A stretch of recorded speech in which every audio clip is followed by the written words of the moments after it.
अस्सलाम वालेकुम जी। आज का लेक्चर हमारे पास है हीट इंजन के बारे में। तो सेकंड ऑफ थर्मोडायनेमिक्स की तरफ हम जा रहे हैं, तो उससे पहले हमें कुछ डिवाइस का पढ़ना पड़ेगा ताकि हम उसकी डेफिनेशन को ज्यादा अच्छे से समझ सकें कि सेकंड ऑफ थर्मोडायनेमिक्स को कैसे डिफाइन किया जाएगा। तो हीट इंजन उसी सिलसिले में हमारे पास टॉपिक है।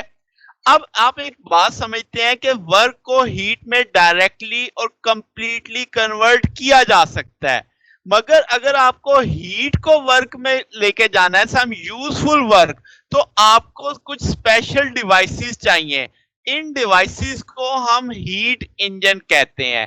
बात समझ आई? यानी कि वर्क तो आसानी से हीट में कन्वर्ट हो जाता है, मगर हीट को वर्क में ले जाने के लिए जो डिवाइसेस इस्तेमाल होंगी वो क्या कहलाएंगी? Heat engine.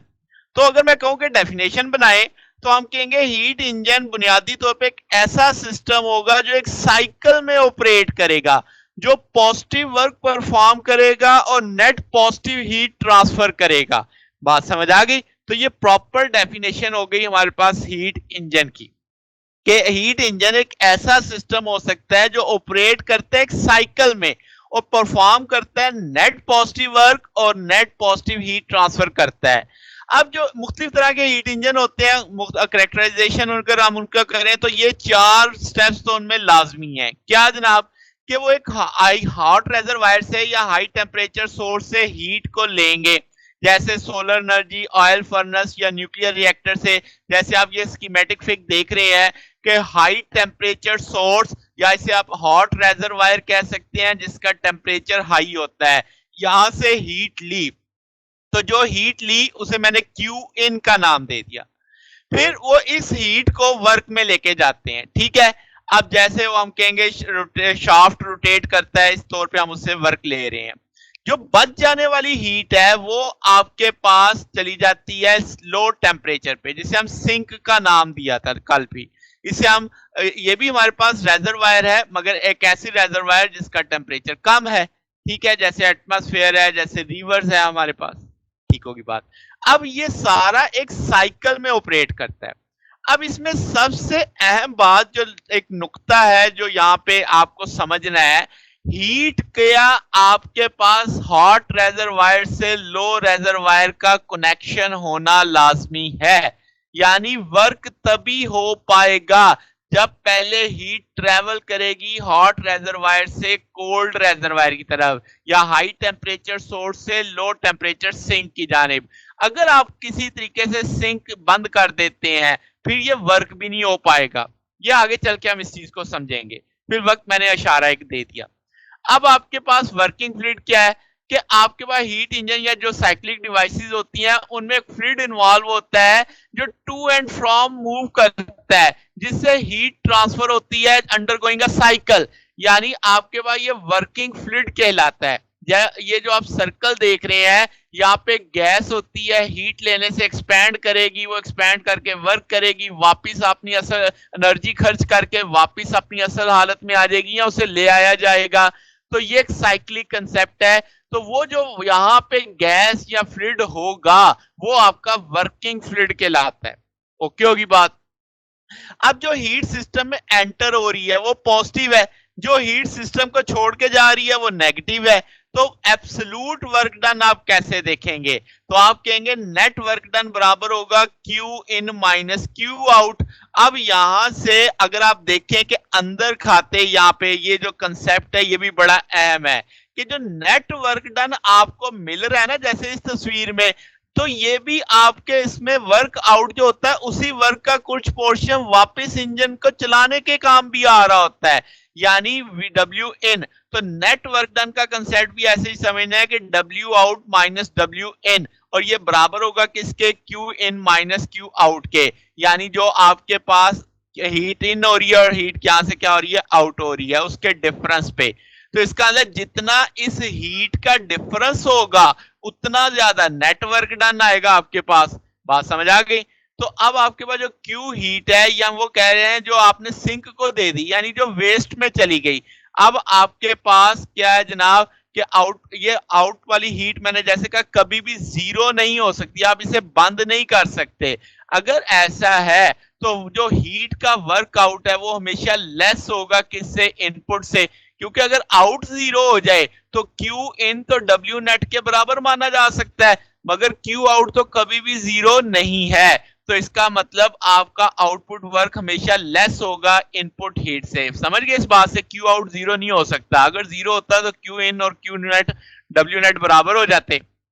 अच्छा जी, तो इसका मतलब एक पार्ट या हीट का जो आपके पास ट्रांसफर होता है हीट वर्क के अंदर, यानी हीट चली उसका कुछ पार्ट वर्क में जाएगा, बकिया आप उसे सिंक की जानिब भेज देंगे हीट को। तो वो जो फ्रैक्शन ऑफ हीट जो इनपुट वर्क में कन्वर्ट हुई है उससे हम परफॉर्मेंस देखते हैं इंजन की, यानी net work done divided by total heat input. तो नेट वर्क का तो आपने फार्मूला अभी निकाला, Q in over minus Q out divided by Q in आ गया। अब आप इसको देख सकते हैं कि ये थर्मल एफिशिएंसी का कंसेप्ट है। ऊपर जैसे मैंने कहा कि आपके पास आउट क्यू आउट ने तो होना ही होना है, अब इस सारे का जवाब लेस देन 1 आने वाला है, क्योंकि ऊपर फैक्टर छोटा होगा नीचे फैक्टर बड़ा होगा। ठीक है, तो इसका मतलब अब आपके पास इसमें एक दूसरा पहलू भी है, क्यू इन क्यू आउट हमेशा एक पॉजिटिव क्वांटिटीज के तौर पे आप देखेंगे। अब ये जो थर्मल एफिशिएंसी ये में क्या बता रही है, ये बताती है कि हीट इंजन कितना एफिशिएंट है, यानी कितनी हीट को वो जो ले रहा है उसको वर्क में ले जाने की सलाहियत रखता है, ये उसकी एफिशिएंसी है।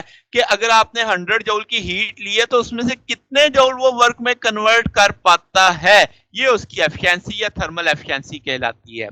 अब जो हीट इंजन बिल्ड किए जाते हैं इंजीनियर मुसलसल कोशिश में होते हैं कि इनकी एफिशिएंसी बढ़ाई जाए, यानी कि जितनी हीट आ रही है उसमें से मैक्सिमम वर्क में ले जाया जाए और बहुत कम सिंक की जानिब फेंका जाए।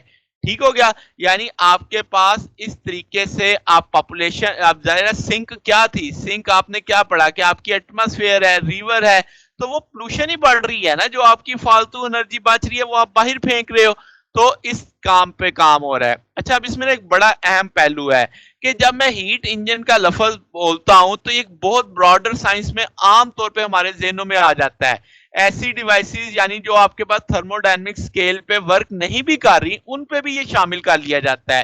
हालांकि हमारी डेफिनेशन में है ना कि थर्मोडायनेमिक साइकिल होना चाहिए। अब जैसे आप मिसाल देखो, जैसे गैस टरबाइन है या कार इंजन है, उनके अंदर क्या होता है, उनमें मैकेनिकल साइकिल चल रहा होता है, उसमें थर्मोडायनेमिक साइकिल नहीं है। यानी जो फ्लूइड आपका वर्किंग फ्लूइड है, कंबस्टन गैसेस, आप उसको वापस ठंडा नहीं करते, आप उसको जाने देते हैं, आप उसको निकाल देते हैं, यानी कि आप उसको एग्जॉस्ट से बाहर फेंक देते हैं, एग्जॉस्ट कर देते हैं, सिस्टम से बाहर निकाल देते हैं, उसकी जगह नया फ्रेश एयर और फ्यूल मिक्सचर ले आते हैं। जबकि थर्मोडायनेमिक साइकिल में उसी गैस को, उसी आपका जो वर्किंग फ्लूइड है, बार बार इस्तेमाल किया जाता है, मगर ये कैटेगरी भी हम हीट इंजन में ही शुमार कर रहे होते हैं। तो समझ आ गई बात कि हीट इंजन में थर्मोडायनेमिक साइकिल भी अब शामिल हो गया और मैकेनिकल साइकिल वाली डिवाइसेस भी शामिल हो चुकी हैं। अच्छा, अब अगली बात कि आपके पास हीट इंजन साइज में, शेप में मुख्तलिफ तरह के होते हैं, जैसे आपके लार्ज स्टीम इंजन है, गैस टरबाइन है, जेट इंजन है, गैसोलीन इंजन है, कार के इंजन, डीजल के इंजन, और बेहद छोटा देखे तो लॉन मूवर जो आप शेव जिससे करते हैं, ट्रिमर, उसके अंदर भी आपके पास है, और चेनसा है। अब ये सारी इसमें बेसिकली एक इंजन वर्किंग कर रहा है। अब क्या जनाब कि आपके टिपिकली जो थर्मल एफिशिएंसी है वो आपके पास कितनी होती है जनाब, रियल इंजन की 35 से 50% एक ओवरऑल रेंज दे दी। जितने लार्ज पावर प्लांट्स हैं 30 टू 35 है आप गैसोलीन के, और डीजल की 35 से 40% होती है। वेरी करती है, डिपेंड कर रहा होता है कि हमारी मशीन कितनी एफिशिएंट है, हमारी डिवाइस कितनी एफिशिएंट है। तो ये जनाब हमारा आज का टॉपिक था। अगर आपको इसमें कोई बात पूछनी हो, कोई डाउट हो तो नीचे कमेंट्स में पूछ सकते हैं। वीडियो अच्छी लगी हो तो वीडियो को लाइक कीजिएगा, दोस्तों के साथ शेयर कीजिएगा, चैनल को भी सब्सक्राइब कर दीजिएगा। अब तक के लिए इतना ही, बाकी इंशाल्लाह फिर नेक्स्ट देखेंगे। ओके, अल्लाह हाफिज।